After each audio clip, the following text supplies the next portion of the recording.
Às vezes Deus parece um tirano, né, mano? Ou você me serve, ou eu vou te mandar pro inferno. Ou você faz o que eu quero, ou eu vou te condenar por toda a eternidade.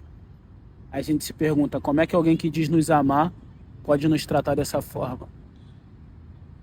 Nos foi ensinado muito errado acerca de Deus, mano. Porque a verdade, na verdade, é muito diferente disso. A gente tem essa visão porque nos foi incutida a ideia do inferno apenas como um lugar geográfico. Mas a realidade sobre o inferno é um pouco mais complexa do que isso, se ligou? O verdadeiro inferno é a absoluta separação do homem e Deus, mano. E quando Jesus fala que veio para nos conceder vida, ele não tá falando dessa vida mortal que a gente vive. Respiração, bombeamento do sangue.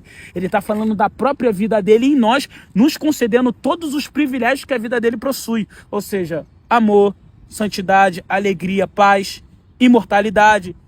Então, o inferno é o lugar onde esse tipo de vida não existe. Se isso não existe, existe o oposto disso. Porque pensa comigo, mano.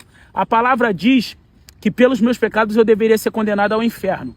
Mas também diz que Jesus pagou pelos meus pecados. Se para pagar os meus pecados eu deveria ir para o inferno, aquele que se propôs a pagar pelo meu pecado deveria ir para onde? Pro inferno. Só que Jesus ele não vai para um lugar queimar, tá ligado? Isso não significa que ele não passou pelo inferno, porque o inferno é a absoluta separação entre o homem e Deus, e ele passou por isso, se ligou?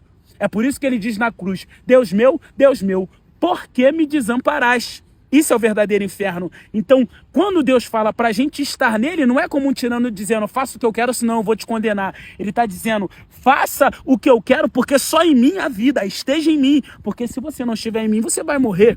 Tá ligado, mano? Quando Deus criou a árvore, ele olhou pro solo. Mas quando Deus criou o peixe, ele olhou pra Água. Deus olhou pra água. A árvore não vive fora do solo. Assim como o peixe não vive fora da água. Quando Deus criou o homem, ele olhou pra quem, mano? Pra si mesmo. Ele olhou pra si mesmo. O homem não vive sem Deus, mano. Se ligou? Assim como o peixe não vive fora da água. Agora, o homem reclamar que não há vida pra ele fora de Deus é o mesmo que o peixe reclamar por não haver vida pra ele fora da água, mano.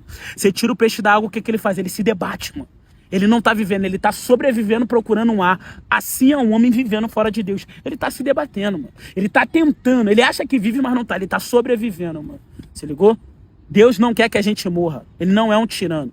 E não é a morte física, não. Porque Jesus diz assim, ó, aquele que estiver em mim, ainda que morra, viverá.